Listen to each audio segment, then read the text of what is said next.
Fantasy Football Show. My name is Danny Heifetz. I'm joined by Danny Kelly and Craig Horlbeck, and we are recapping all the games from the divisional round. I don't know if I have goosebumps, but I actually feel a mix of like anxiety, energy, deep uncomfortness after watching Ravens-Bills. The Bills just beat the Ravens 27-25. We're going to go through all four games from the weekend, talk a little bit about the conference title games coming up. But right now, DK, I just feel anxiety for Mark Andrews. This was the Mark Andrews game, and I feel so uncomfortable after the ending of that game. The Joe Pesci meme from Goodfellas? Mark Andrews, man, it was Zay Flowers last year, lost that fumble, and now it's brutal. Mark Andrews this year. Yeah, I think this one was worse than Zay Flowers. Yes. I really do. Oh, do you think? Zay Flowers, you think? Oh my God, I feel terrible. I like Mark Andrews, and I feel for him. But just to recap, obviously, so I mean, one, in the fourth quarter, he had that fumble where he's basically on the logo, and now it's going to get memed to death. But I had issues with the fumble for two reasons. One, there's all the memes now already of people making it where it's like the freeze frame, and you'll never believe which direction he went, and it's like clear field toward the end zone. And I don't love those. Those are annoying because it's like you don't know. Tough. It's like he was going like 1 mile an hour probably, and the other two defenders are running at like 20, and he could see that coming and tried to reverse direction. Those are always pretty tough on the player. It was a tough fumble, and like Craig, you've noted correctly that like players are like kind of how receivers are better at catching now than ever. Players are better at forcing fumbles. But I have to say, I can't remember a fumble, certainly ever in a big moment, where it was kind of like one-on-one, mano-a-mano eye contact. Like Mark Andrews just stared at this guy coming, and then the only thing that happened was he just punched the ball out. They didn't make any other contact. And like that alone was terrible. And then he drops the 2-point conversion that honestly, I never, ever, ever want to say this. I'm not even saying I could catch it, but if one of the three of us would get it, if we had that, like it was in his it was in his belly button. It was a slippery ball today, as Romo was saying. It was a greased up ball. Yeah. Football is such a funny sport that sometimes the ball in the game you are playing can literally be slippery. What a weird sport. Yeah, you guys are the ones that like the dome games, or not the non-dome games. You like the weather games, the snow games, the slippery, wet, ridiculous game like this. I mean, like Lamar's fumble too was absolutely ridiculous. He's just like spinning around and it went whoop and went out of his hand. Oh, yeah. A bar of soap. Yeah, literally, Craig literally was like a bar of freaking soap. It just went whoop. Stafford's too. I mean, that we'll get to that game in a moment. But yeah, no, the snow. Dick, are you out on the snow? No. I still think it's fun, but today was really unfortunate for me. I am on an all-time cooler role here. I've done so incredibly terrible at picking these playoff games. I think I'm officially locked into the middle seat competition. Is that correct? No, not officially. Not officially? You have to go perfect next week, and then I have to go imperfect next week. Yeah, I'm Great. safe, Craig's but it's not between you two. So, I mean, just off the top of my head, I'm sure that, Bill Simmons will start his show with like a perfect list of everyone who's ever blown a game that wasn't just a quarterback, like a non-quarterback, but like, I don't even think this is fair, but I did tweet it out because it's true. It's the Mark Andrews game. And like, I don't know, but like and we'll get to Lamar in a moment, but like this to me is like a top tier, fair or not, will be remembered as this guy kind of ended like a Super Bowl season. It is kind of fair. I feel like he also had a drop in the game. He had a terrible game, absolutely terrible game. And he worst came game up, of his career. I mean, he literally dropped what would have been the game tying play. Like it would have been so much fun to see this game potentially go to overtime. Would have really loved to see that universe, where that went in that universe. But unfortunately, and this is something that Romo was saying during the game too. It's like, you still have to catch the ball. You still have to, snap it. When the ball's so slippery, all these typically very easy things to do, like the stuff you don't even really think about, become much more difficult. And so, oh God, so brutal. Of course, it had to be Mark Andrews too. And Craig, you made the point right before on that drive. So again, the Ravens were down 8, which that's a whole other conversation we're going to get to in a moment. Like, wow, the Ravens ended up down 8, but they were down 8. And Craig, you text us, you're like, this is the legacy drive of all legacy drives for Lamar Jackson. And they got, a return that was holding, so they get at the 12-yard line. And Lamar did it. Lamar made it look really easy. Yeah, they marched right down the field. A lot of just really smart plays by Lamar, playing safe. Romo commented a couple times about him checking down when it just kind of taking the 5 yards instead of kind of extending the play and potentially taking a huge risk. Yeah, it was great. He worked his way right down the field. I feel so bad for Lamar. I really, really do. The only thing that gets me through feeling bad for Lamar is feeling happy for Josh. It was like this weird Sophie's choice of this game is that one of these guys has got to lose, and I'm going to feel happy for whoever won. I think both guys deserve to go on to the next round. I thought Lamar played a better game than Josh Allen, but he made more mistakes. He fumbled, he threw a pick. And that was kind of the story of this game. I thought the Ravens played better than the Bills. They just made more mistakes. 3 turnovers to 0, 5 penalties to 1. They outgained them by like 150 yards. Like they moved the ball better. They ran it better. They did everything better. They just had more mistakes. The turnovers were really the big thing. And we saw 2 turnovers in the first half. Lamar threw a pick, and then he had that fumble. They came back, and then obviously Mark Andrews had the fumble as well. I'm like, in a game like this, on the road, 3 turnovers, you're not going to win very many of those games. It's crazy when you look at Josh Allen's numbers, 16 to 22, 127 yards. And then when you see that, you're like, oh, well, maybe he ran for a bunch of yards and did all this crazy stuff. He did have 2 rushing touchdowns. It's a Jalen Hurts-ass stat line. Yes. It is. He had 20 yards rushing and 127 yards passing. It's like, wow, I would not have expected a win out of that. The first half, the Bills got 21 points, and I think it was very even. The first touchdown they got, the Bills earned. Like the Bills went down on their opening drive and took 7 points. The second touchdown was given to them by the Ravens with the fumble by Lamar, and then he picked it up and then got stripped, and the Bills basically went and were handed another touchdown by the Ravens. Honestly, the third touchdown and ultimately the margin of victory, honestly, was kind of handed to the Bills by the refs. I don't know how you guys feel, but just to jog everyone's memory, at the end of the second quarter, right down half, the Bills are kind of like doing this clock-eating drive, and they get to, I want to say it's like 3rd and 5. And that was when they ran that really conservative play out of the TV timeout. I think it was like 13 seconds left. And they run the ball, and Tony Romo's like, what are you doing running the ball there? Like, that's so conservative. 3rd and 5. And then Josh just tosses like a go route up to rookie Keon Coleman against Tre'Davious White, who, has knee issues, but like he was all pro a couple years ago. And Keon Coleman shoves Tre'Davious White, the quarterback, to the ground. Like, I can't believe it was an offensive pass interference. And they throw the flag and they put it on the defense. And honestly, the Bills were kind of handed 7 right there. And I don't know if I was a Ravens, the Ravens made too many mistakes to linger on that. But that there were a lot of bad calls throughout the weekend, which we will get to as well. But like that one, I thought was a tough pill to swallow heading into halftime. Yeah, I agree. That was a terrible call, but you can't play that game. I mean, there was also an egregious holding call on the Bills that killed their drive that they were marching on as well. That Romo was just like openly criticizing the refs. Romo was like, that is a horrible call. So it goes both ways. There was a late hit on Lamar they didn't call. I think Baltimore definitely got more unlucky in this game from a ref perspective.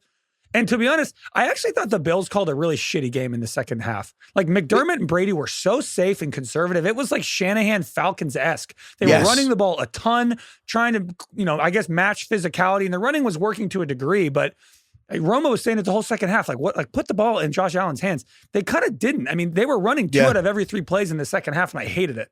DK, did you agree with what Romo said? I thought Romo nailed that end of game exchange with the Bills in that final drive. But basically, the Bills have 3rd and 1, and they're at like the 2-yard line, and they basically are in this situation. I'll pull up the actual thing just to get it right. But it's 3rd and 1 from the goal line, and there is 4 minutes and change left. Mm-hmm. And Romo was like, just push it twice. It wasn't 3rd and 1. I believe it was 3rd and goal from the 2. 3rd and goal from the 2. Yes. 3rd and goal from the 2. Right. And like, do you think that they should have pushed and then even gone for it again on the 1, even if you're like 4th and goal from the 1, and just go for the touchdown there? Because like, I agree that once they lost yardage, it was hard to go for it on 4th and 2. I probably would have done that, but I don't know, man. Ultimately, it worked. It shouldn't have worked, but it worked. I don't know. Yeah. It's one of those things where you can kind of second guess these types of things both directions after the game. You know what I mean? Like, they did make the Ravens go for 2 by scoring that field goal, right? Like, it created a much more difficult situation, and the Ravens could not execute it. You know what I liked about it? Here's what I liked.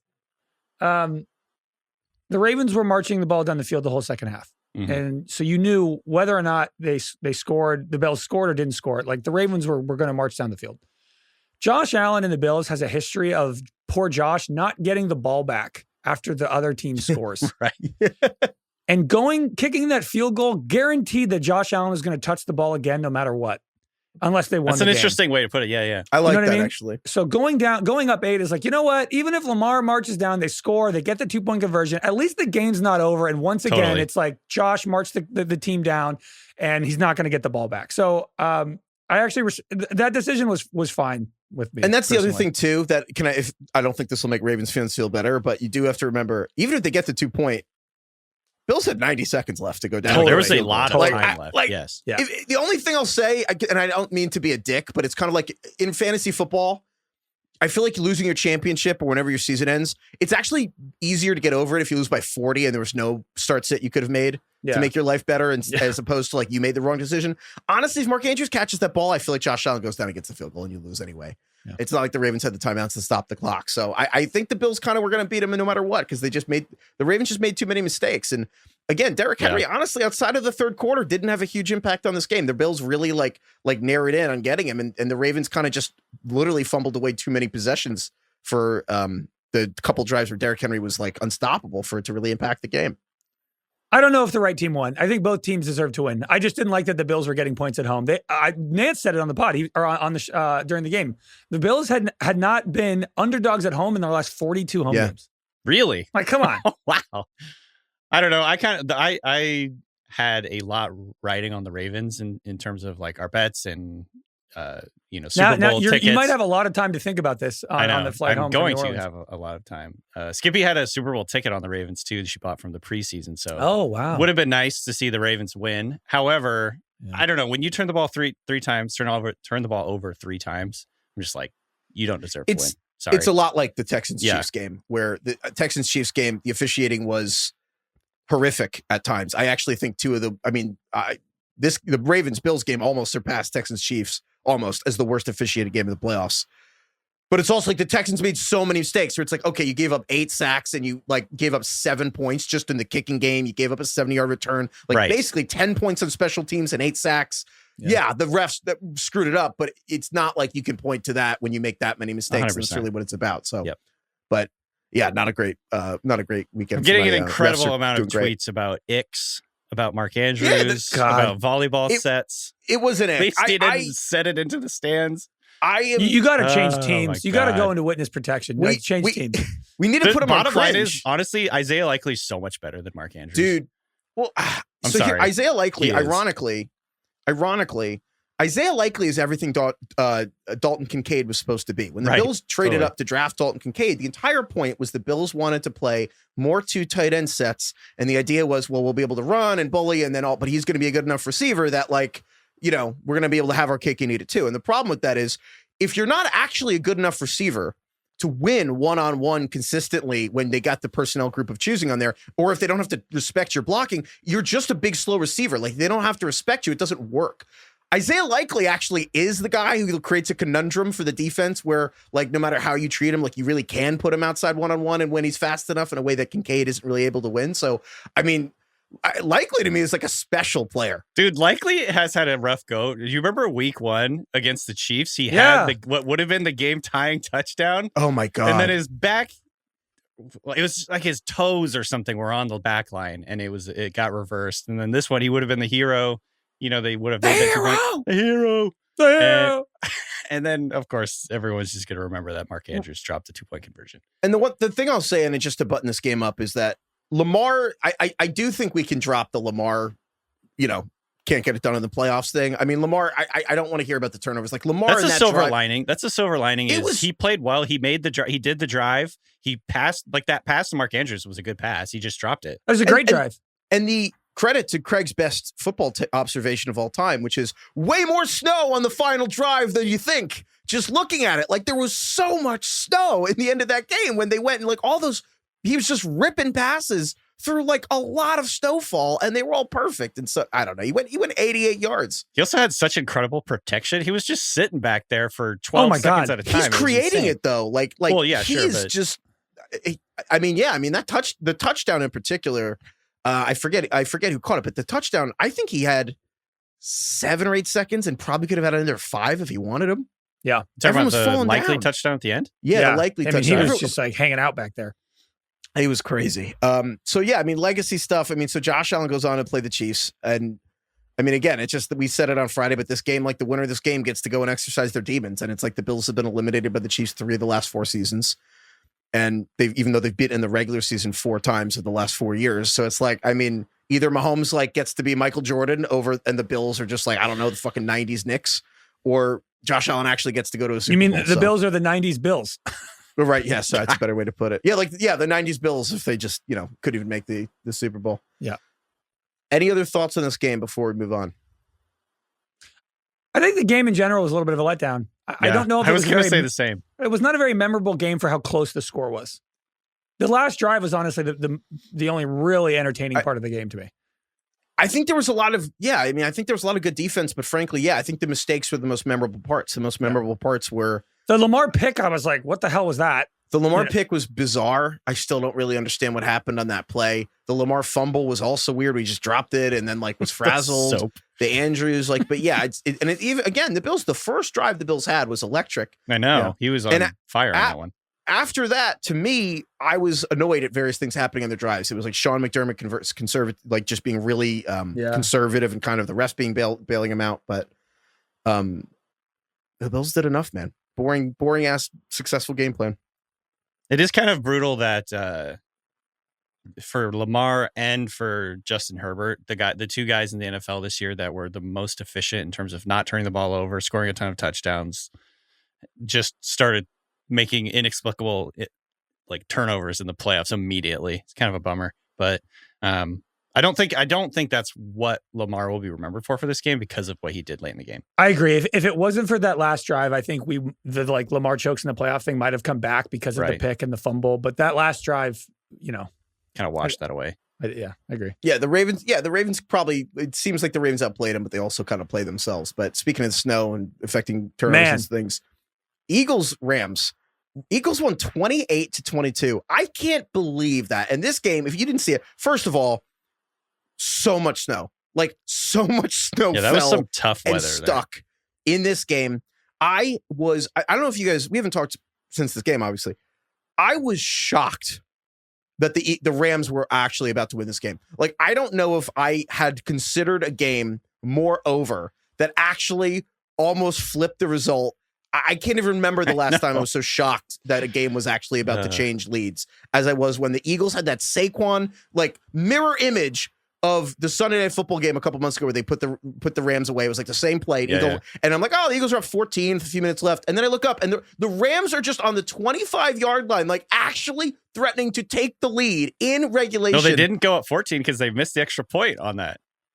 Were you guys that was my main emotion was I feel like I spent so much of today stressed or shocked. I actually could not believe what I was watching on that final drive. When Puka Nacua caught that pass on the sideline. Oh my God. Yeah, that was a great play. If the Rams scored there at the end, I think this would have been up there for me as one of the best playoff games I've ever watched. I genuinely thought the entire game was fascinating from a million perspectives. I thought the Saquon thing and how amazing he was. He had 2 60-yard plus runs in the game today. The snow was insane. The game started out, it just looked chilly. By the end of the game, it looked like a blizzard. I was so impressed with the Rams, their defense, their toughness. Both quarterbacks were getting sacked a bunch. Also, this was this game was a war. Everybody was getting injured out there. It was a battlefield. Jalen Hurts hurt his knee. Yeah, Stafford hurt his ribs. Quinyon Mitchell went out with an injury. Braden Fisk went out with an injury. Saquon hurt his hand, and I think he's had a shoulder injury all year that he's been nursing. Puka Nacua and A.J. Brown are grimacing every time they're getting up. This was like a fucking war. You know how they talk about everything hurts more when it's cold? Yeah. You ever taken a football of the year in the cold? It's the worst feeling in the world. Yeah, that specifically seems like it would hurt a lot. But that was how I felt watching this game, is every time a guy got hit, it was he just kind of stopped there for a minute. It was fuck, oh, that hurt, before they get up. It was every play somebody was doing this. And both teams, to their credit, were really hitting hard.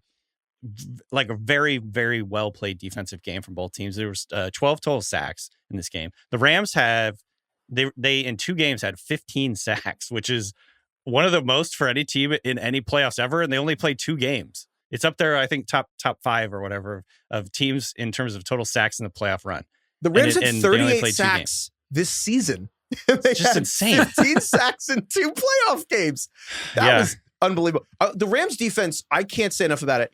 They kept this game from being a blowout. If the Rams defense played slightly worse in a handful of situations, this game gets out of hand. Just to put it in perspective, Kyren Williams almost fumbled the game away. And then the Rams defense holds the Eagles of all teams to a goal line stand, holds it to a field goal. And then Stafford fumbled, and the Rams defense held them to a field goal in the red zone. And then the Rams defense got a safety. And then the Rams sacked Jalen Hurts out of field goal range twice. Like, all together, that's 16 points, like very tangible points. Like, this game is 28-22. If they don't make a play in all those situations, this game is literally 42-20, and it's a blowout. Totally. Yeah. The real winner of this game was the snow to me. Like, I don't know if I left this game being like the Eagles are great or like, man, the Rams are amazing and they should have won. I just thought snow won the game, and it's so hard. It's so weird in football because like it just completely changes the game. It's like playing basketball outdoors on a windy day. It's just completely different. Like I don't know who deserved to win or what. It's just like the Eagles didn't really have a turnover. They could run the ball, better D-line. But yeah, it's like the snow just changes everything. If this game is indoors, the Rams could have put up 45 for all I know. Yeah. It's just wild. I got like I got to say the elements. 2025, snow and fire are winning 2025. Wow. I thought this was such a perfect example of, it was just a cliche playoff game because it came down to both quarterbacks were turning the ball over and getting sacked a ton. It came down to the stretch, which team could run and which team ultimately at the very end, it was the Eagles that pulled it out because their fucking pass rush is elite. Jalen Carter. They just could not, the Rams just could not stop the Eagles pass rush. Jalen Carter, the last two plays, the second to last play, he got a sack on a play that, and I saw Dan Orlovsky drew this up. The Rams had like a touchdown on that play. Like I think a tight end was running like a little crosser over the middle and he was open, but Jalen Carter came right up the middle and sacked him. The next play, Jalen Carter did this little like quick move, went right past the center and was right in Stafford's face.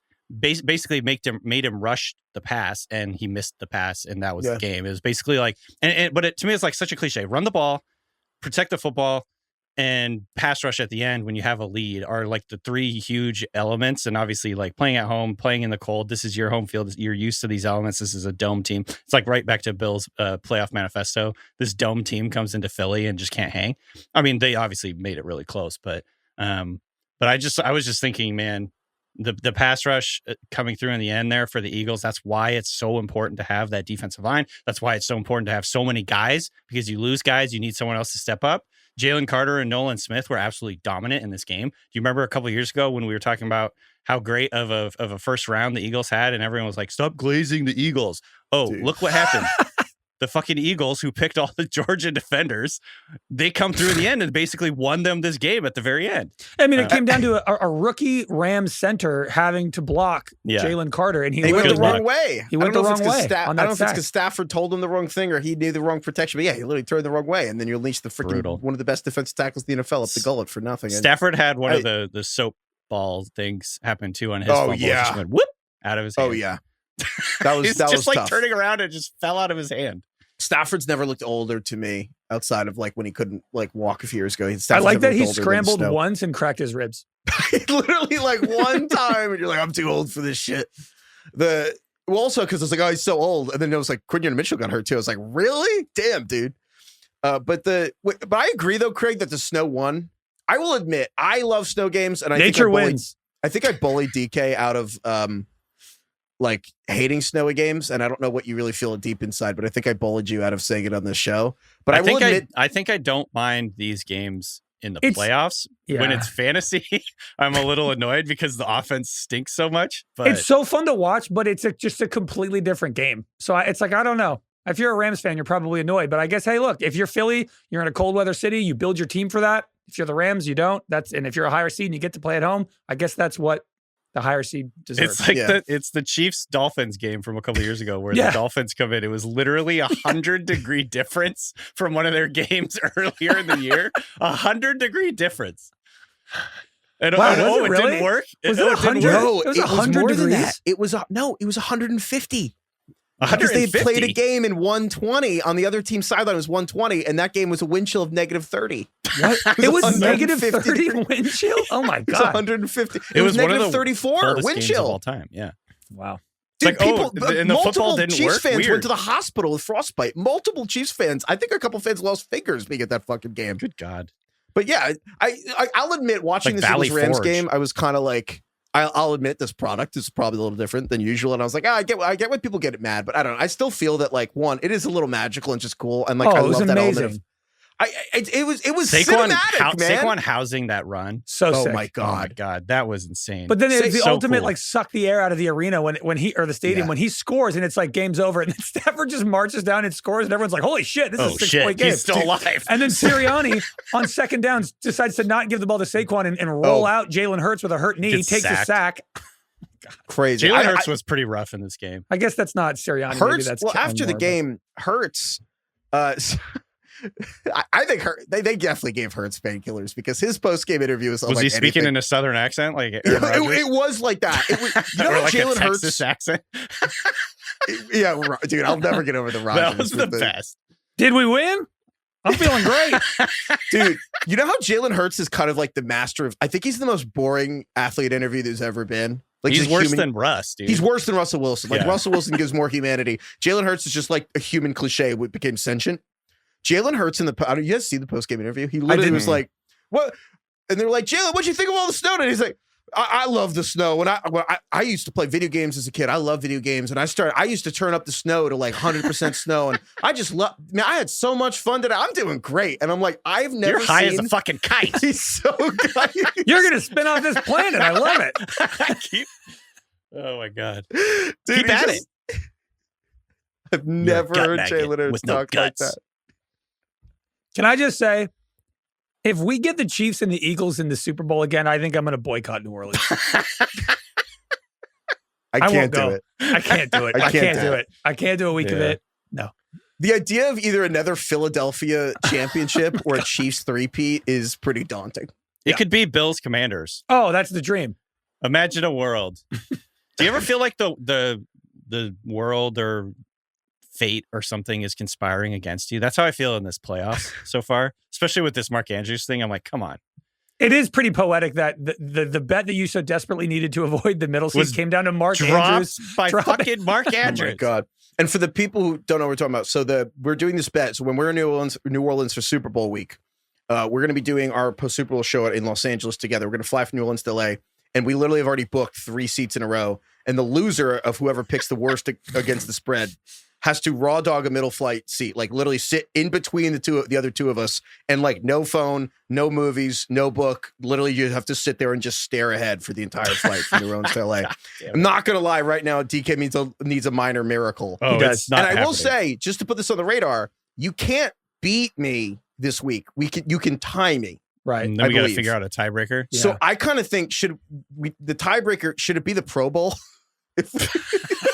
If honest question, do they still have a Pro Bowl? I haven't watched Pro Bowl festivities in like a decade. What if we do Pro Bowl like dodgeball or one of the events they have? There we go.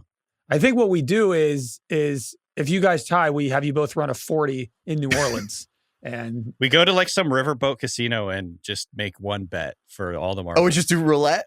Yeah. I think we have you run a 40 down Bourbon Street. I'd like that. Oh my God. Okay. We'll figure something out. Let's see if DK can Too old for this shit, Craig. The Saquon thing, I do want to mention. So, I mean, first of all, Saquon, I mean, oh my God. So Saquon finished this game, 26 carries for 205 yards. Saquon rules, man. So Saquon's the best. Back of the napkin math, against the Rams this year, Saquon had 500 rushing yards. He had 460-yard touchdowns.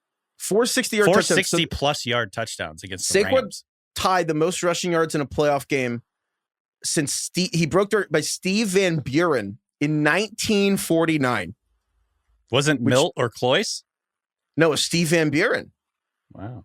So the 1949 Eagles include Bosch Pritchard. Sure. Bosch. Clyde Scott. A different Bosch. Neil Armstrong.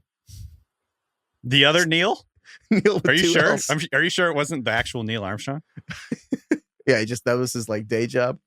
By the way, can I add on to that stat? So Saquon had all those 60-yard runs against the Rams. So Saquon has had as many 62-plus yard touchdown runs as the Pittsburgh Steelers have had in the last 19 years. Cool. The Steelers have last two were Jalen Warren last season and Willie Parker in Super Bowl 40. Willie Parker? Fast Willie Parker. So that's fun. is so long ago that I think that Willie Parker Super Bowl was the first episode of Bill and Sal I ever listened to. That's how long ago that Super Bowl. Wait, so that's their last that's not, you said, what is it, 2 60-yard touchdowns? Yeah, that's their last 2 62+ yard rushing touchdowns. Pretty Wow. crazy. That's nuts. Oh my God. It's a good context for how rare those are, and the fact that Saquon has 4 of them this year is pretty wild. And that to me is the thing that he's fully back, because there was a couple years of the Giants. When the cars go by, when he gets a little head start, oh my God, nothing better. He was as fired up if I've ever seen him, and he's clearly, I know, unfortunately, Heifetz, he's having a fucking blast this season. But when he turned to Jalen Hurts at the end, and I guess he said, "Watch this." I don't think he did. I watched that a million times. I think he was asking Jalen Hurts if he needs him. He said, "What's the play?" I think he was like, this? Something about switching sides for the protection. It looked as though he was asking a question, and Hurts responded. That's what I was wondering too. At first, I thought he said, "I got this," or I wasn't sure what he was saying. But watch this would be cooler, which means it's probably wrong. I think it was something about like, which side should I be on? I think that's not as cool. No, it's not as cool. I actually think he said, "Shut the fuck up." Don't ruin this for people. me. Suck at lip reading. I got to say, I feel like That's everyone's always People wrong are at it. so bad at it. People just throw out anything these days. Yeah, the accuracy rate's like 45%, something like that. The only person who's good at it in the world is John Boy. John Boy's the only person who just nails it. You're like, wow, that's definitely what he said. You watch a John Boy video, you're like, fuck, that's so accurate. The other thing I wanted to mention about this game. Sorry, did you want to talk about Saquon some more? Or? Do I want to? No. Do I feel like I should? Yeah. I mean, I don't know. I mean, he's the best running back. I mean, honestly, coming back around to what Bill said 6 years ago, is the best running back I've ever seen. His second gear is just unbelievable. And like again, I think that the irony of the whole thing is that the Giants had kept him, nothing would have changed about their season. They would have won like one more game max. But like clearly a great running back behind a great line, it's a force multiplier. And it's like Henry in Baltimore and with Lamar really, and then like Saquon and Hurts in this offensive line. It is. We're really stretching the boundaries of what happens in football, because you literally took the best running back or top 2, top 3, whatever in the NFL with the best line. And you look at, I mean, it feels unstoppable. Yeah. He had 205 yards. And then like a month and a half ago against his team, he had 250 yards against the Rams. Like, I mean, he's now the third in terms of regular season and playoffs. He has 2,300 yards, 2,329 yards. He has the third most for any running back ever. Only Terrell Davis has two seasons better in 98 and 97. I believe those are the 2 years the Broncos won the Super Bowls. It's pretty cool that of the 4 teams remaining, you could argue that each team, 4 teams remaining, and I would argue it's the 4 best storylines in the NFL. It's Saquon with the Eagles. It's Jayden Daniels with the Commanders. Give or take, Josh or Lamar both would have been fine and qualified, and then the Chiefs three-peat. Like, it is kind of cool that each one carries something so significant from the season. And we have to pour one out for the Lions. Should we just get to this game Hold right on. now? Before we move from this game, I do want to talk about the Lions. We got to talk about Braden Mann. The punter holder. Punter had the most incredible feat of athleticism I've ever seen in my life. He did this twice. I think the second one was insanely impressive. The snap it was at a field goal, I think, late in the game. The snap was like a rocket. It was a missile, and it was way out in front of him, and he just plucked that thing like it was nothing. It was Mark Andrews could never. It was the most impressive catch I've ever seen. He plucked it. If they had thrown, like it was nothing. If the Ravens had thrown the 2-point to the Eagles holder, then they would have won the game. It was the field goal, I think, in the fourth quarter that put them up 22-15. What was the guy's name? I already forgot his name. Braden Mann. Braden Mann. I think that's DK. his name. I don't keep track. What was more impressive, Braden Mann's snatch on the snap or the phrasing? Yeah, that's tough. Braden. I like his last name's Mann too. Mann snatch. Braden Mann snatch. That's honestly better than anything I was going to ask. So we can move on. Man with 2 N's. Man snatch wins Eagles. Shot at the title. His snatch was an all-timer today. I'm telling you. Man snatch wins game. Snatches that. Oh, is that going to be the title of our episode? Probably. Oh, that's hilarious. Anyway, that was like, I'm not even kidding. I think that was the most I got excited today. Watching that catch.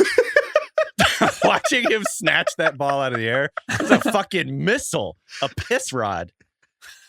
And it was like, it didn't even move. He just grabbed it. Most athletic feat you've seen. Is it Yeah. that or Saquon's reverse hurdle? Which was It more was impressive? close, honestly. Close. When they showed it, I never thought about the impact on the snow on the hold, and I was kind of like, wow, they're crushing it showing this right now. I actually really loved watching the team make move the snow out of the way. That was really nice. Also the best, dude.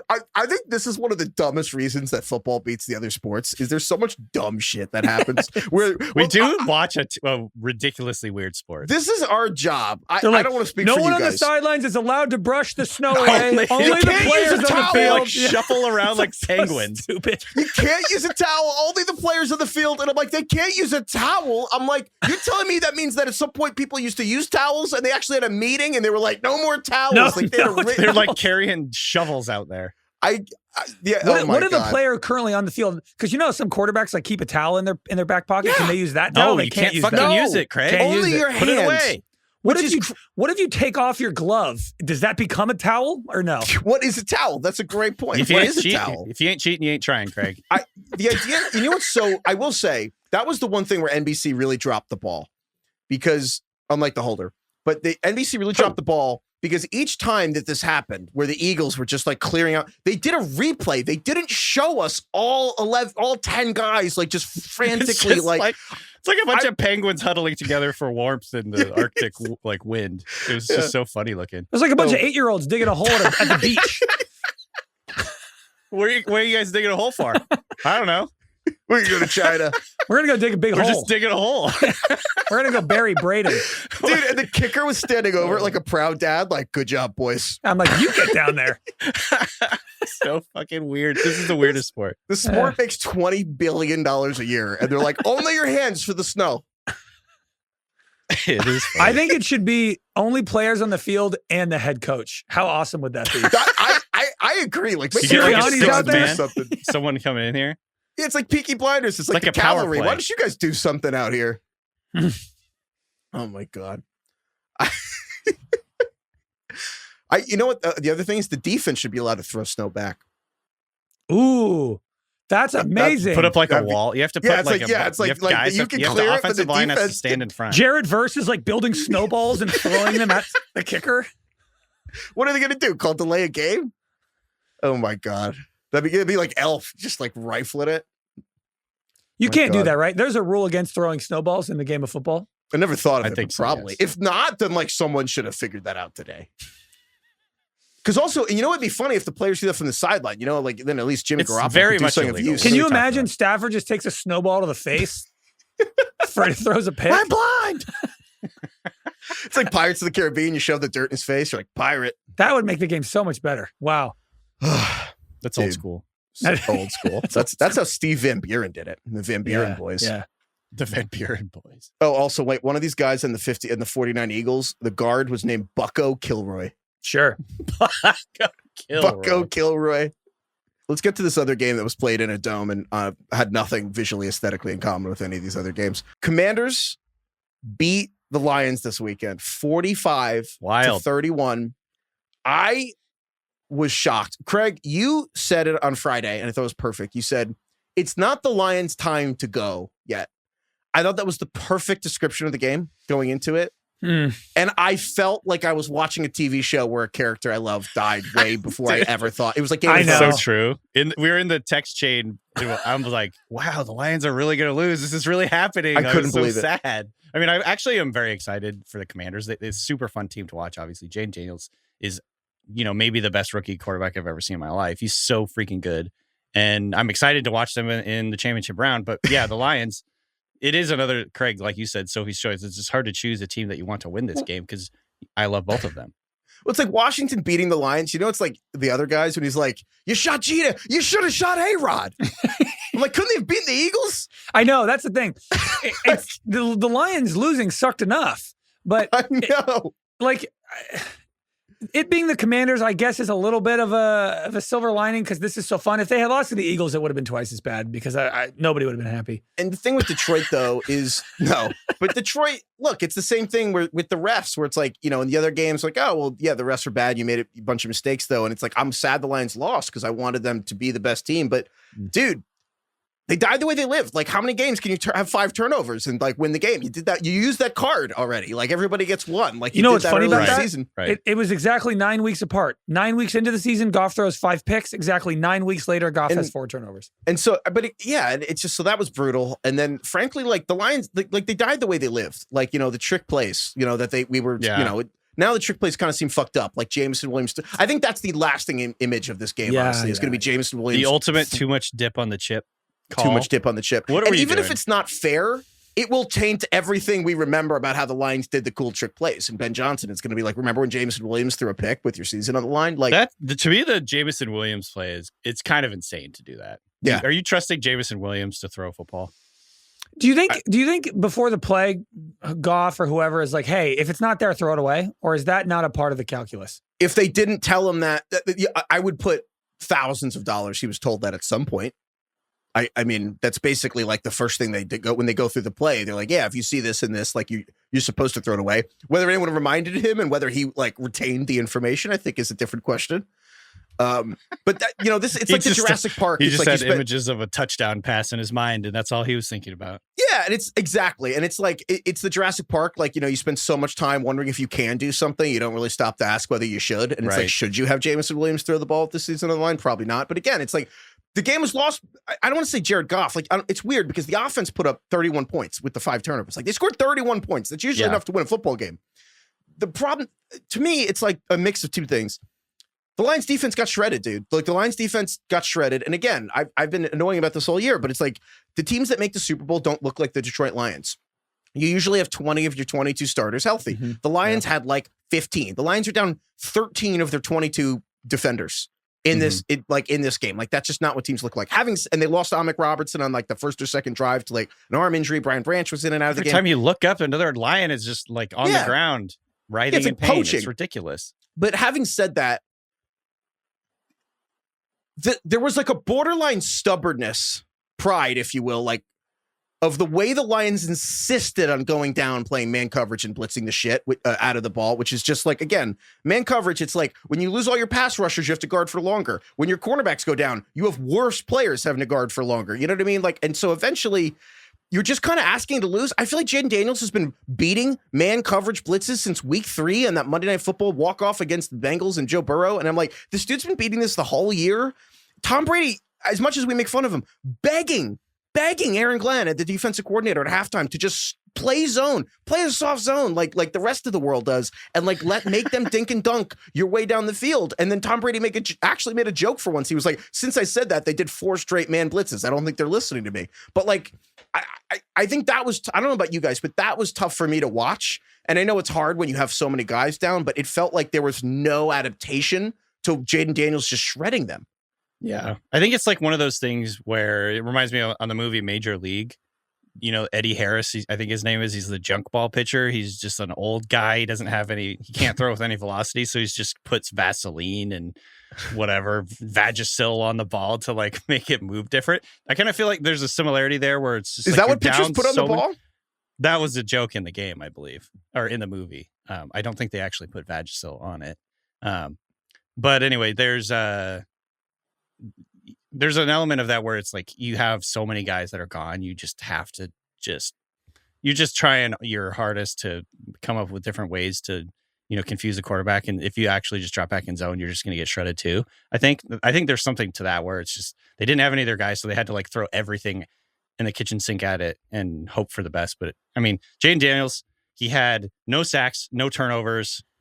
He was basically perfect other than a couple different plays. They failed on a 4th down play that was like a fuck up, I think, by the running back. And, it was like Mariota. Yeah, Mariota came in and did a tush push. Oh, right. He wasn't even involved in that. Yeah. Like, he was trying Brian to pitch Robinson, it to Jayden and he got like seatbelted. Oh, we didn't talk about that with Josh Allen, where Josh Allen's like actually on that play where he got caught up at the goal line. He tried to pitch it to James Cook and he was restrained like Mariota was. It was actually a good thing that he was restrained. That would have gone terribly. Honestly, it's funny. I actually I hope someone has like asked Josh about that play since, but it's crazy how like Josh Allen's whole legacy might have changed if he actually was not physically restrained from throwing the ball at the goal line away. But ironically, that kind of saved Washington too. If we want to do a little overreaction theater here, if I could have picked any team to win the Super Bowl this year, it would have been the Lions. They were the best 5. They were the best team all year. They were the best story. They were the most likable team. Do you think the vibes have significantly shifted for this franchise or only minorly? Because I think immediately there are like weird Jared Goff questions where it's like, does everything need to be perfect for Jared Goff to work? Is this kind of like where he was on the Rams the year before he got traded from the Rams now, where it's like we tried a few times? Is he going to have to reinvent himself a third time in his career? Right. They're going to lose both coordinators to head coaching jobs. So now it's like, okay, we're kind of running this back with Jared Goff after a 4-turnover game. Ben Johnson, the guru's gone. Our defensive coordinator's gone. How do we feel now? Like, are the Lions going to be top 2 or 3 Super Bowl favorites heading into next year? Or is it kind of like this window has closed a little bit? Is that an overreaction? I don't know. I think the big question for me is less about the defensive coordinator leaving, although I know he's very, very highly respected. Because they got super hurt. I mean, you could probably just write this all off to them being injured. Yeah, that was 13 of 22 defenders. I'm very, very curious to see how big of an impact losing Ben Johnson is going to be. Because if he's as good as I think his reputation says he is, this could be a massive, massive downgrade for their offense. And I mean, like, some of the plays he was doing, he literally got Tom Brady. Ben Johnson got Tom Brady to be like, I've never seen anything like that in my life. Tom Brady's going to hire him. Tom Brady's going to hire him as Ben Johnson as the Raiders head coach. That pitch play, so they got that actually from Antoine Randall L. from the Steelers back in the day, Craig. Like a 2004 play. Where that they play did where like it was a toss play and then a shovel pass, and it was so cool and it worked really well. And Tom Brady was like freaking out everybody. The quarterback tosses it to the running back, and then the running back shuffles it forward to the receiver or the tight end who's kind of crossing in front of the offensive line. Yeah, but I think that's a microcosm for something that we saw every week. Just really creative, tons of different little wrinkles in all the offensive stuff they do. His sequencing, his play sequencing is so good. The way that he married the run game with the pass game and play action. I think we're going to find out just how good Ben Johnson was. If this offense falls off a lot next year, I think it'll be very clearly because Ben Johnson's gone. And then maybe there's a world in which Ben Johnson goes to whatever team and isn't very good. And we're like, oh, maybe they just have a really ridiculous group of players in Detroit and they're just a really good team. I also think there's something to just like, I bet you it's really nice to be an offensive coordinator and all you got to do is focus on calling plays. One thing. It's like with Washington, it's working right now because you have the hard-nosed old school head coach in Dan Quinn and you have the guru OC who doesn't have to worry about anything except mixing up potions in the booth. And that is what the Lions have right now. And now Ben Johnson, it's like, it works sometimes. You get the Shanahans and the McVays, the guys who can like kind of do both. But that's always the fear, right? Is like, if the offensive play caller, the guru, has to now do everything, can they still do both well? Yeah. And we'll see. I mean, again, if he goes to the Raiders, we can talk about that more at length. But I agree where it's like, I mean, so much of the head coaching job is just not what you're actually doing as a coordinator. Again, it's not your job to think about a bunch of these things. But they might lose more than just their coordinators too. Like they might lose other members of their coaching staff. You could be starting with, 5 or 6 or 7 new coaches next year. This is what they say when they talk about the window. Ravens. The brain drain. Yeah, the brain drain, and you lose front office people. Not to mention defenders. Obviously, the Lions' defense was an issue this year, but it's not like you're just getting all the same guys healthy back. Like, and Goff's salary goes up a bunch in a couple of years. Like, this was their window. Well, the irony is, you kind of feel like the Lions are a Matt Stafford away from winning a Super Bowl. Imagine if they had Stafford. Yeah, like they should just send him back. Because the Rams are kind of young again. It's like Stafford doesn't really fit the Rams timeline. It's like maybe just if they need logs, and they need logs, the Stafford and Goff, just send him back. No, I mean, we should do Commanders here now. I mean, we've talked. The RIP to the Lions. The last thing I'll just say on the Lions is it's a real culture test for Dan Campbell of basically how do you go forward from this. And the culture, it's really cool to build the winning culture when you're winning and it stays, but like whether the culture can survive a dip is a big thing. But yeah, for the Commanders and Jayden Daniels, I mean, I don't think it's hyperbole anymore. I think that this is the best rookie season in the history of the NFL. And I actually think that even if he doesn't go to the Super Bowl, I think it is. If he goes to the Super Bowl, it's unquestionably the best rookie season in the history of the NFL. And again, like if you just look at other rookies that have made the NFC champion or just any championship game, it's just basically Ben Roethlisberger with this like stacked Steelers elite team. Defenses. Yeah, it's just all teams that were carried there by just absolutely unbelievable team. You know what I mean? Like, whether it's Russell Wilson, Legion of Boom, Tom Brady with that first Patriots run, like it's all guys that were just like incredible. And this Washington team is frankly a bunch of guys that we thought the Washington's O-line was a bottom 5 unit. It was a ragtag defensive group. Like the Washington was not thought they would be picking in the top 10 again, not one of the final 4 teams. Yeah. This is the supporting cast to me is a bunch of just guys and cobbled together veteran cast-offs like cast-offs. Bobby Wagner, Austin Eckler. I mean, Eckler to an extent. I think he's still good, obviously, but he's obviously kind of like not at his peak anymore. They got him for $4 million on a one-year it's like he's deal. passing to De'Ami Brown, who they drafted like 4 years Olamide ago. Zaccheaus, Jamison Crowder, who's on his second stint with the team. He's like an old veteran. You look at the supporting cast, and for any other quarterback, I think we would be like, this supporting cast sucks. You know, McLaurin's good, but he is elevating this entire offense. And I'm talking about Jayden Daniels, obviously. He's elevating the guys around him. He's making them believe. He's making me believe. I think he's the truth. Like, he is so good. I can't even believe how good he is. We got a lot of tweets of people being like, we said this about Stroud last year, so like, bite your tongue. I don't give a shit. It's not even fucking close. It's not even close. Doesn't mean this is going to happen with him, too. We did not say any of this stuff. We said Stroud was like really playing really well as a rookie. But I will say this about Jayden Daniels. I'm genuinely curious. Anyone email us your answers at ringerfantasyfootball@gmail.com. Jayden Daniels is the top 5 quarterback right now. I agree. He just is. He's the best quarterback in the NFC. He is. And it's like, and if That's people wild. balk at that, I ask you this question. If you need one drive to do what Lamar Jackson just did, if you have to go 90 yards to win a game and get the 2-point conversion, the players you would pick in order are Patrick Mahomes, Josh Allen, Lamar Jackson, Joe Burrow. That's it. And Jayden Daniels. 100%. And if you want to quibble and like, well, I'd put Stafford there. Maybe. Stafford, sure. I'm like, you could put Stafford there. I'm like, I don't know how you could pick anyone else at this point because Jayden Daniels is basically a top 3 rusher as a quarterback in the NFL with Lamar and Josh in terms of the slipperiness. If you need a 4th and 2 with his legs, with the decision-making at what he's doing as a passer, I think it might be unprecedented, or at the very least, it's clear that like the 24-year-old, he doesn't play like a rookie. There's nothing like him about as a rookie. And I actually have a ton of thoughts on this, but like about why he's like that. But they converted 81% of their 4th downs this year. Yeah. I mean, they adopted a new philosophy and a new system around him, around his talents, around his skills. And they just decided, fuck it, we're going to go for 4th downs every time. And they converted 81% of them. Austin Gale pointed this out. That's a better percentage like success rate than the Eagles tush push when the NFL was like, should we outlaw this thing because it's like too automatic? It's 14% better than the tush push last year. So I mean, I feel like it's not even a take anymore. It's just an observation that he's the 5th best quarterback in the NFL. Mm-hmm. And that's wild to say that. And I'm trying to think of like a I know that some people are like, oh, this is reactionary. And I'm like, to it's some not. extent, like, but I'm like, Stafford is the only one I would entertain, but it's him. Not Dak. No. No one on the Giants. Not even close. Not it's not Hurts. Tua. I think Hurts is no, give me a break. I mean, Hurts the way that they designed their offense around him in the run game and the tush push. I think. If it's a 2-minute drill? No, I'm not saying that. That's where I'm not saying he's because I think that in anywhere near the same stratosphere. I'm just saying like the way that they designed their offense around him and they've had so much success around him. I think you could make the argument. I'm not doing that right now, but if Jalen Hurts is on the Commanders, they probably don't make the playoffs. If you flip it, Jayden Daniels on the Eagles, I think Saquon probably runs for 2,500 yards. Yeah. And Jayden Daniels, I'm serious. I think if Jayden Daniels was on the Eagles, I don't think they'd lose a game. Jordan Love fell off. They were going undefeated. Darnold collapsed. No one on the Falcons. Purdy. Penix might be good someday. Jayden's a top 5 quarterback. And again, maybe not he falls Derek off. Carr. Mayfield? No. You don't think it's Derek Carr? Maybe. Throw the ball away on 4th down, Derek Carr. And dude, they scored 45 points. They had the most points in a road postseason game ever. A rookie did that.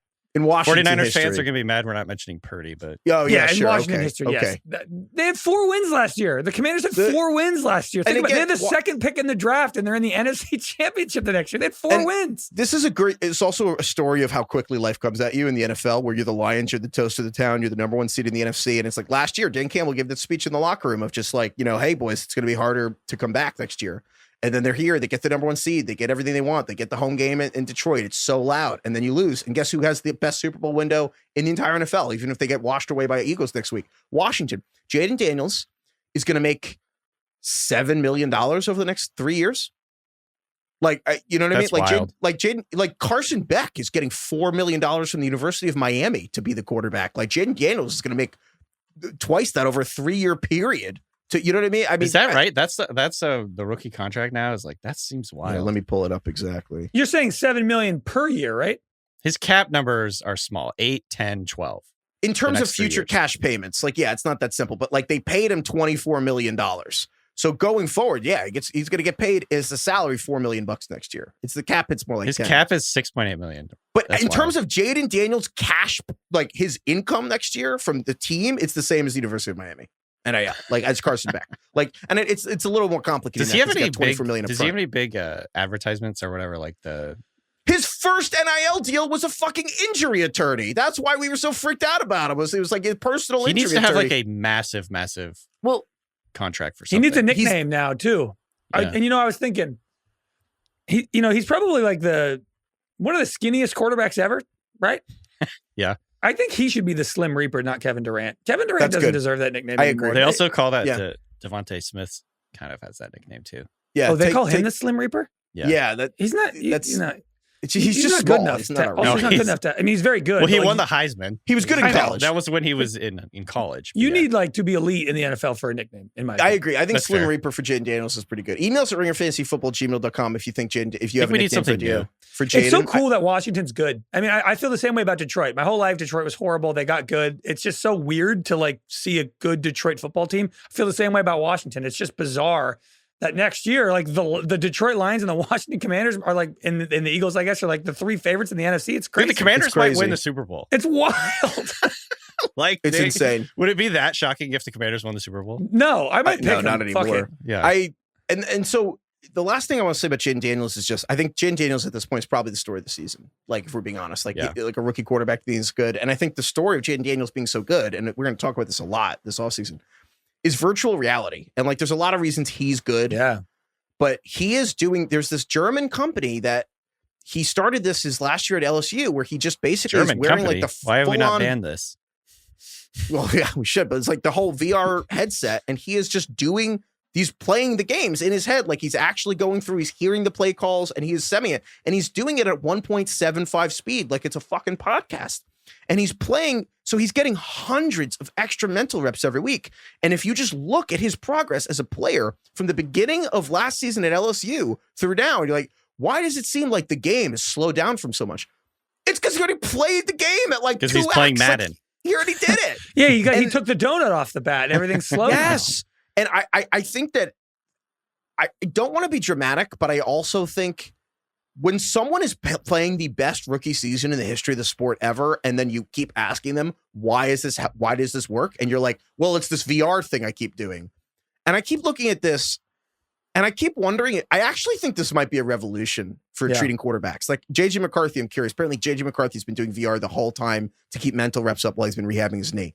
And I keep wondering about, Michael, like in the NBA in the late 80s and early 90s, players used to show up to training camp out of shape, and they would use training camp to get in shape. Get in shape.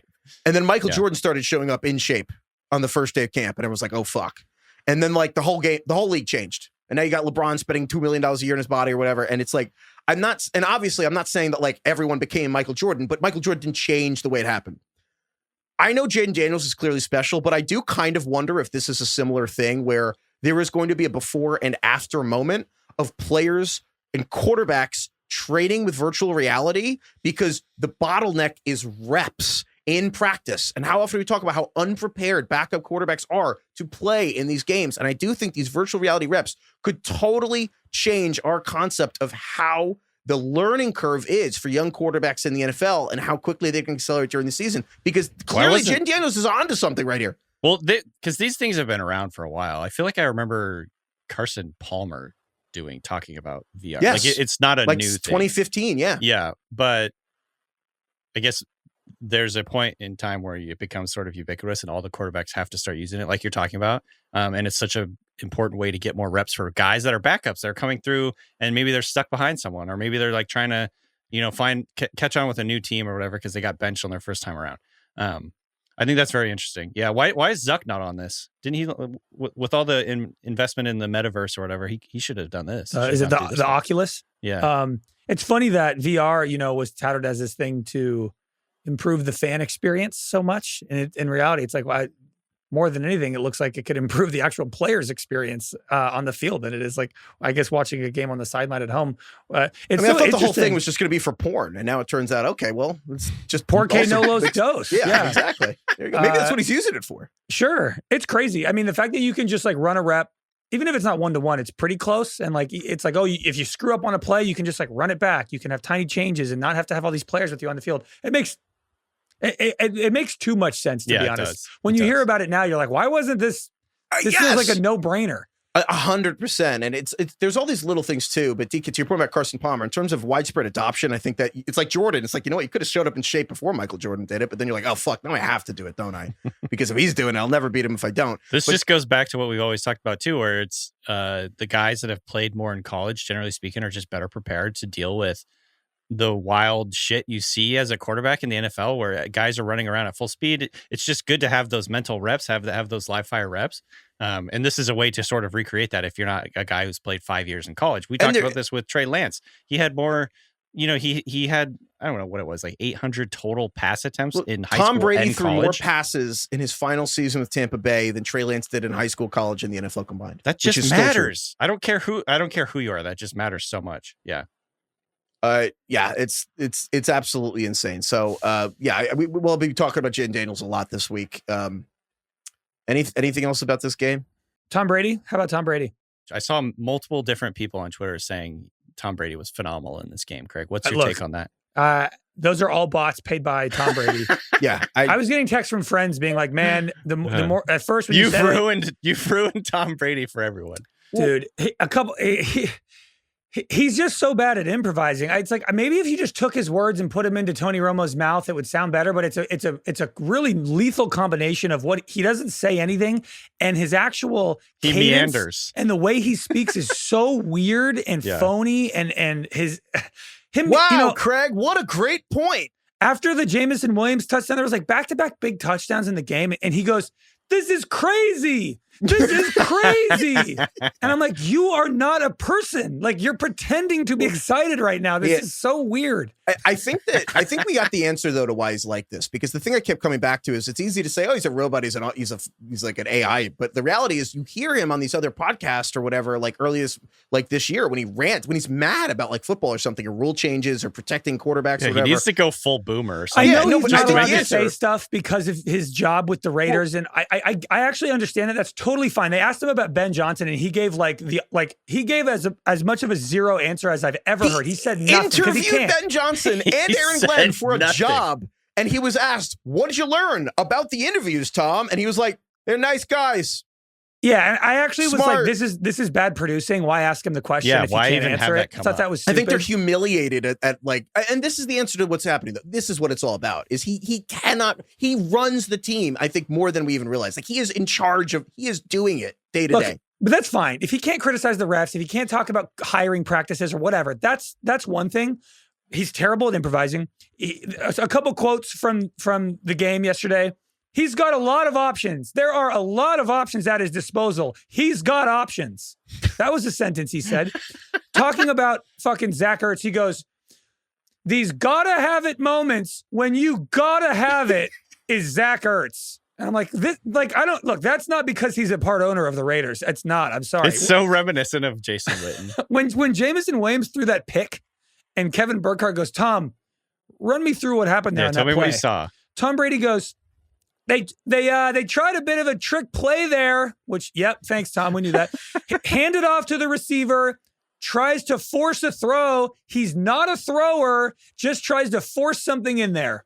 That was his analysis of the play. And like when you see Collinsworth and Romo and Aikman, they're wiping the floor. It's such a stark difference to me, at least. I don't know. The irony of this is also why Ben Johnson might not be good as a head coach, because you're like, oh, well, Ben Johnson, best offensive coordinator in the NFL. He could run a team, right? And you're like, Tom Brady, that guy could talk about football, right? I think apparently not. You never know. And I think he makes Burkhardt worse because I'm not starting to think Burkhardt's also bad, but I think Brady is dragging him down to his level and trying to meet Burkhardt's trying to meet him at whatever alien level he's on. Yeah, Brady's like the Steelers now, just drags everyone down. Jackie asked me it this weekend. He was like, "So is this guy also dumb, or what's going on here?" This is crazy.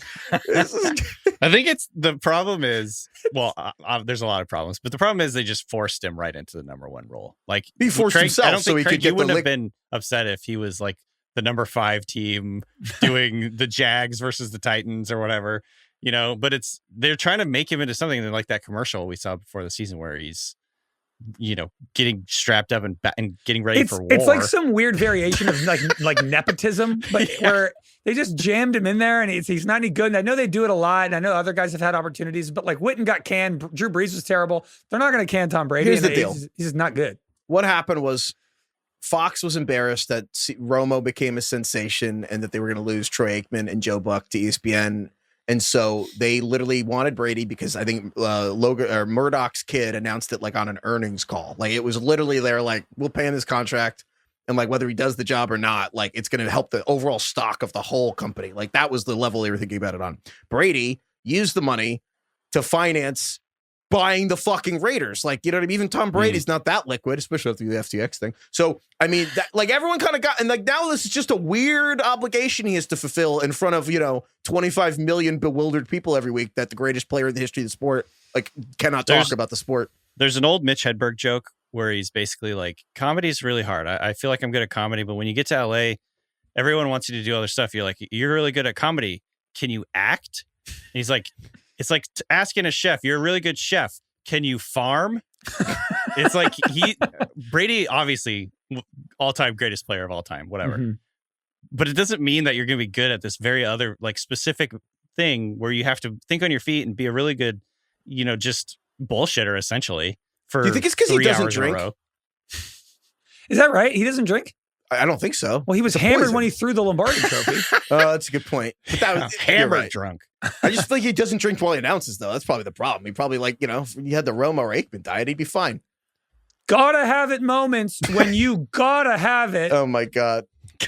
All right, so that's the only upside, though. I'm gonna roll that off my back. Yeah, I gotta get that off me in the shower. So here's the next game. So the last game here is Chiefs-Texans. Yeah. And the only upside for the Chiefs maybe going back to the Super Bowl, Chiefs won 23-14. I feel like we have to just start here. I think that this game specifically was the one where the Kansas City Chiefs became villains in this game. You think? I feel like they've been there. No, I agree with that, I think. I think the people who already thought that felt certain, and they saw everyone who was kind of in the neutral zone. Like everyone joined. If it was like the balloon pop thing with the dating, everyone popped their fucking balloons on the Chiefs being the villains today. Like I didn't feel that way, and then I watched this game. I'm like, all right, yeah, I get it. Like these guys. The world got together and decided, yeah, we actually do hate. You know what's funny about that?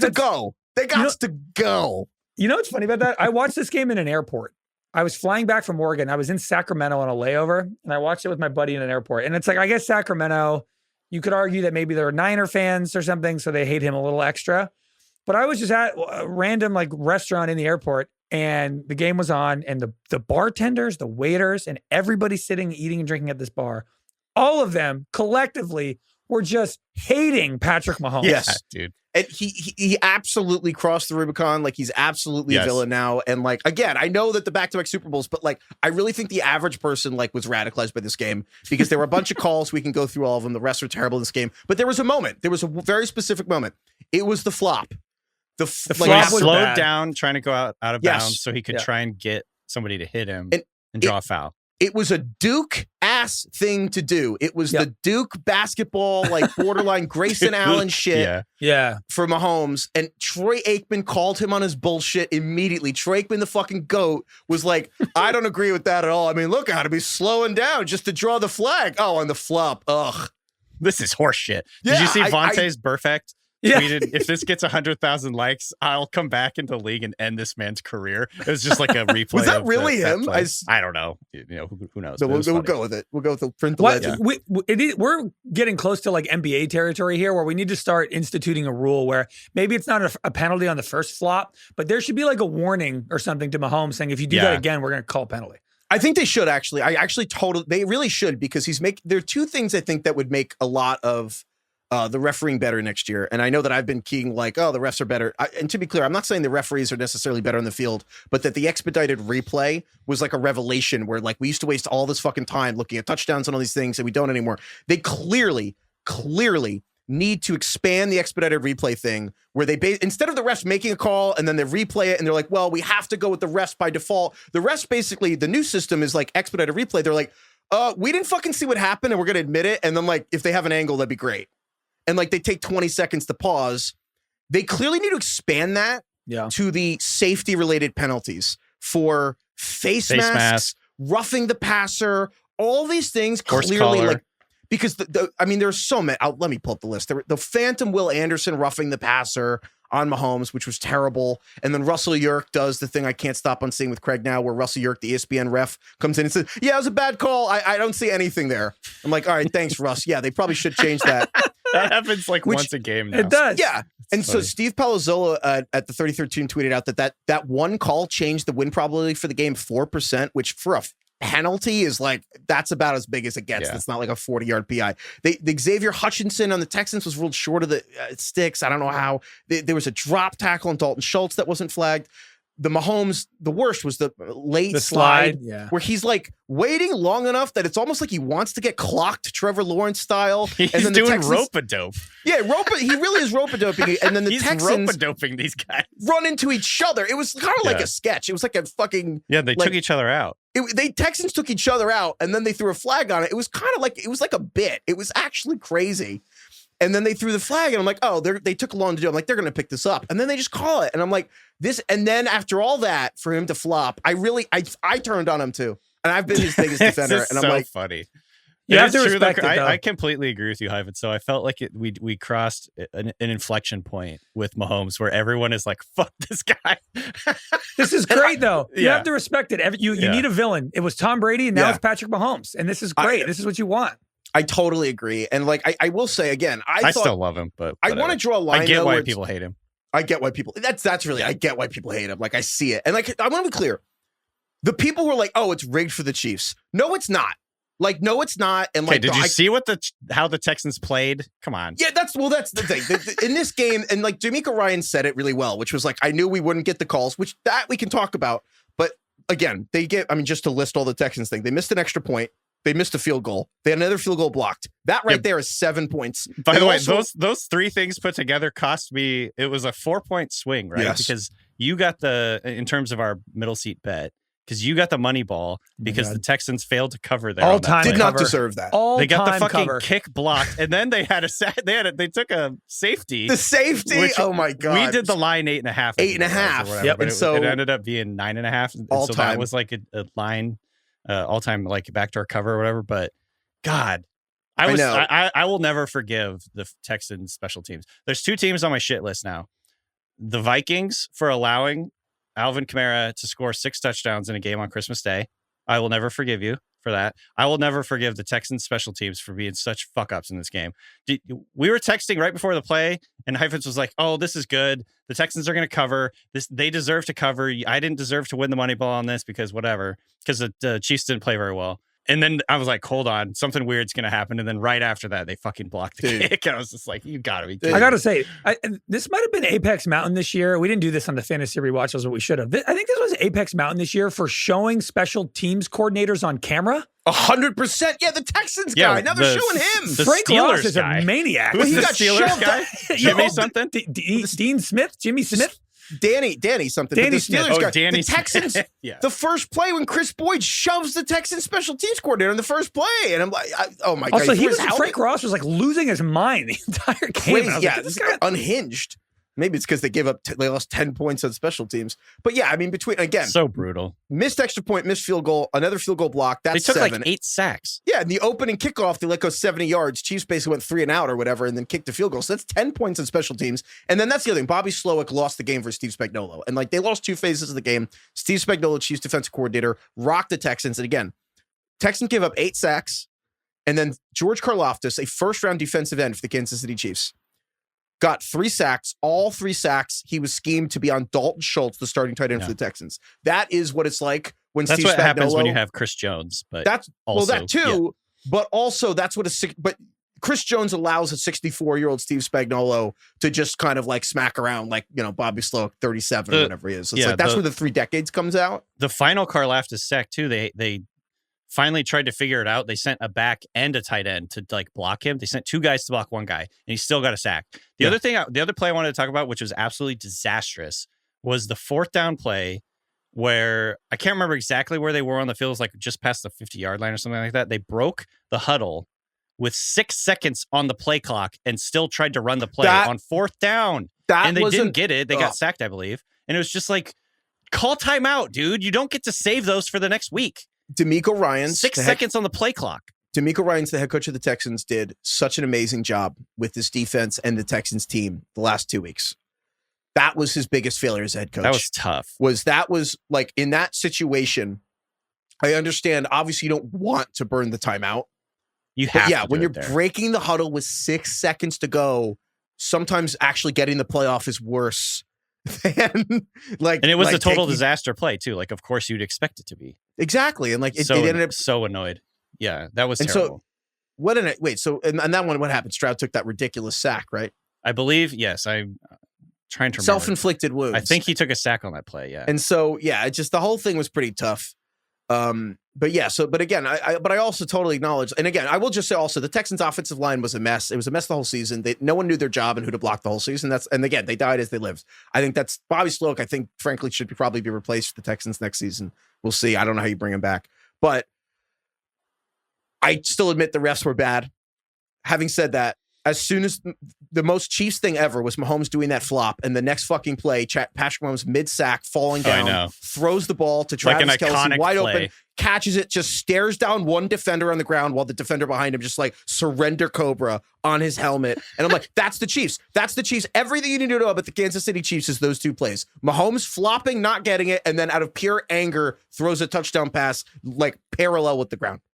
I wanted the Chiefs to win this game, and I don't want them to win the Super Bowl, but I wanted to win this game because they're just like, you need them to be in the mix. Like, they are the villain that you want to lose, but you want them to also be in the game. You know what I mean? Like, I wanted it to be Josh Allen versus Mahomes or Lamar versus Mahomes. Yeah. So even though it's like, I desperately don't want them to win the Super Bowl, I don't know, maybe I even would be okay with it. Like, we'd watch a 3-peat. We'd be witnessing something Our producer Carlos really wants or is rooting for Mahomes because he's like, I like to witness greatness. It was probably awesome to watch MJ go to do the double 3-peat. So I'm like in this weird zone where I really don't want them to win. I would love for the Bills or the Commanders to win. Not really the Eagles, but I don't know. Part of me is also like, I don't know if they do 3 in a row and there's this Travis Kelce renaissance in the playoffs. Like, this is also kind of cool. Craig, there's a feeling, and this is from someone who lived through like you guys were alive, I think, but just barely during the Michael Jordan 3-peats.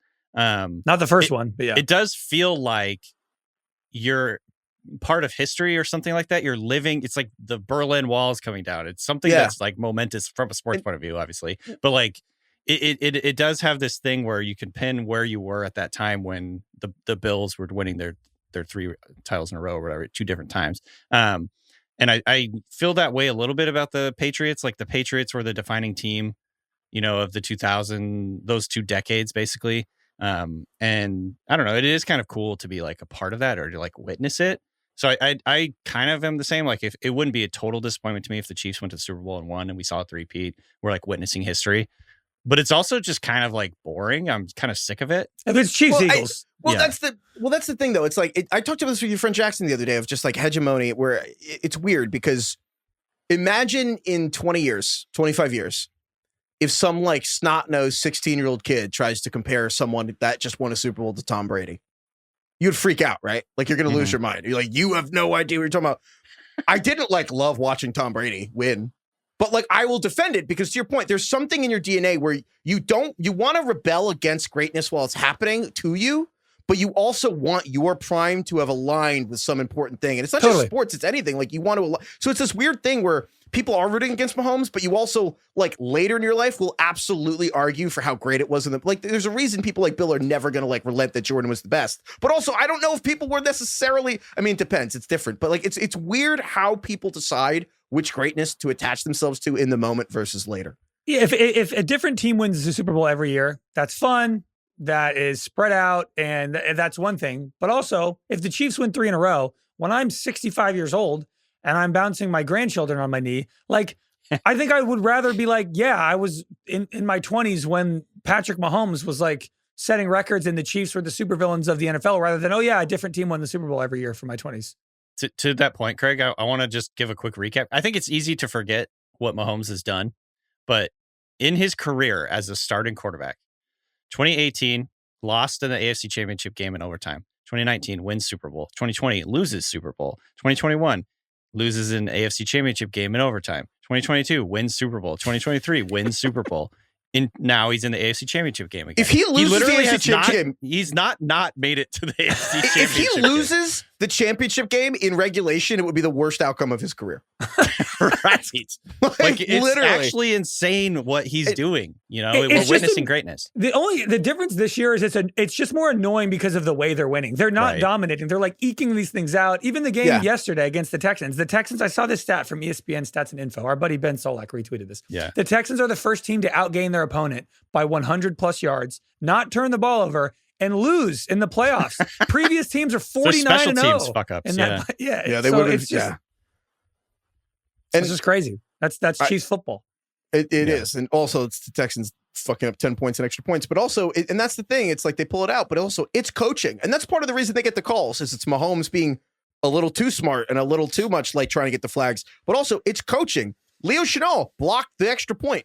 He blocked the Broncos kick that when they, you know what I mean? Like their coaching is really good on this Chiefs team. Like, especially now that the Lions lose both their coordinators, like they have an infrastructure in this league where I believe there are no offensive coordinators, taking out the play calling head coaches.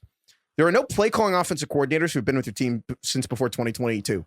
Yeah, like more than 2 years. Andy Reid, motherfucker's been there for like longer than he's been with the Eagles at this point. Like Andy Reid's been there since 2013. And like there's just, Steve Spagnuolo, again, most Super Bowl wins of any coordinator ever, going to be with the Chiefs forever because no one wants to hire him, even though, because he's 64. He did get a couple interviews, didn't he? Yeah, they're not going to hire him. They should though. But because they're going to be in the Super Bowl and other teams are going to be like, we got to hire somebody. Yep. But like, again, the Mahomes thing, I do want to go back to the greatness conversation just because I think it's interesting because there's such a difference. And we've talked about this between like March Madness, team sports and individual sports. March Madness, everyone wants to, unless you're a psychopath, everyone wants the younger, the lower seeds to win. Like everyone's rooting for the 16 to beat the 1 unless you have some rooting interest with the 1. And then in team sports, it's somewhere else. But then individual sports, there's this weird thing that happens where if you are like a tennis fan, and like whether it's Federer, Nadal, Djokovic in the day, Alcaraz now, if you go to a tennis match, and you root for Carlos Alcaraz or Nadal or anyone or Djokovic to lose in the first round, you are a psychopath.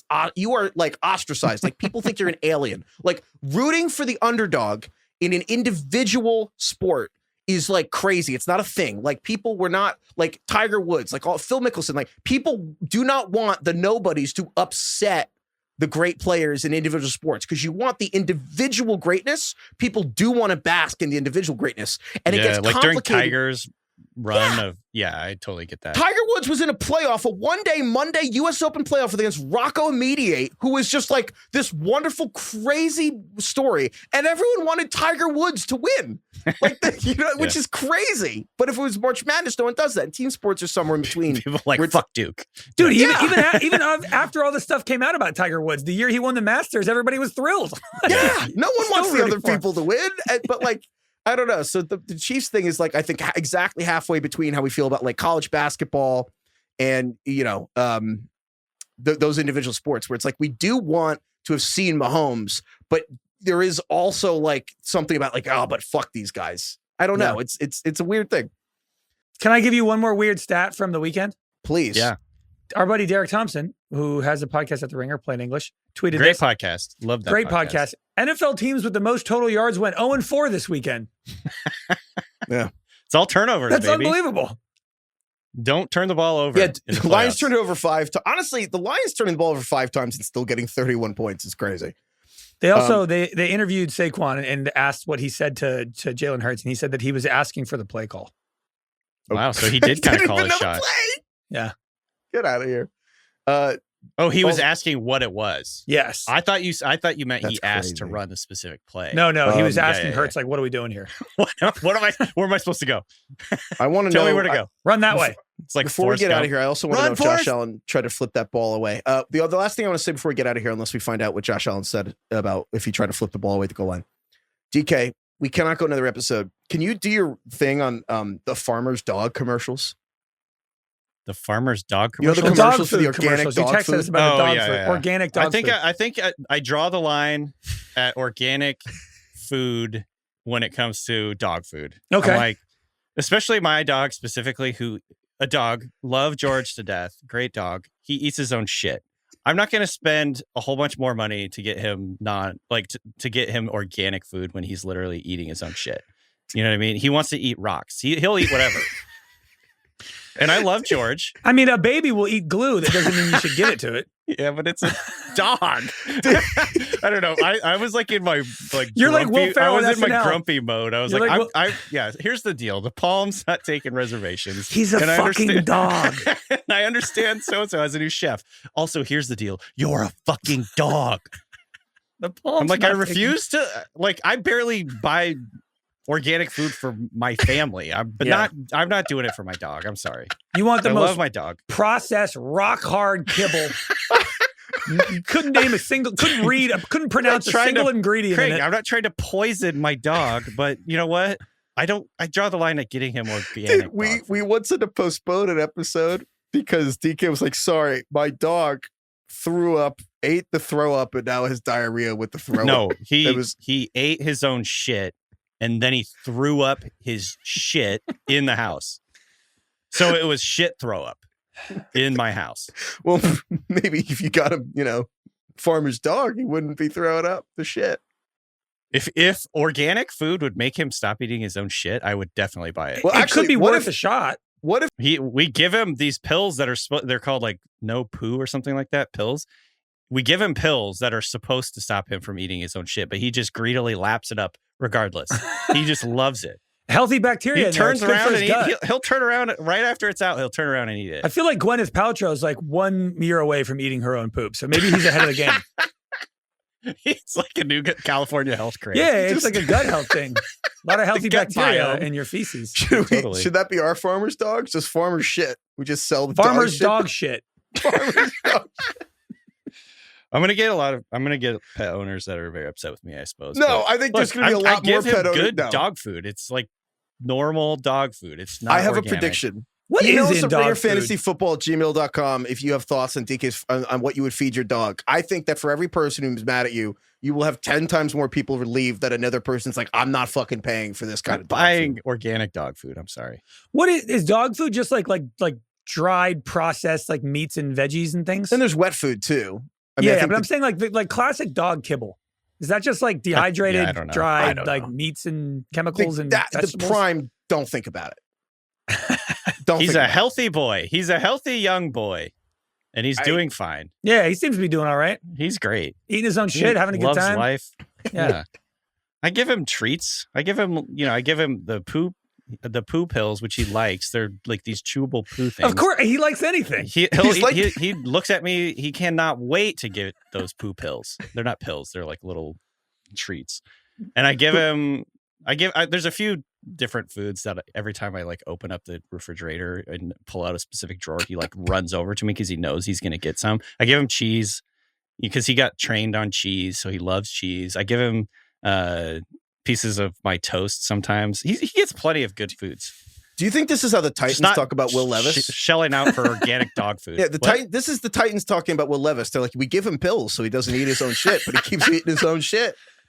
We give Jameis. Jameis no pick 6 pills. I think we Just need to keeps double doing our it. dosage. Yeah, it's Now not he's- working. Now he's throwing up the shit Yeah, he just loves them. all over the field.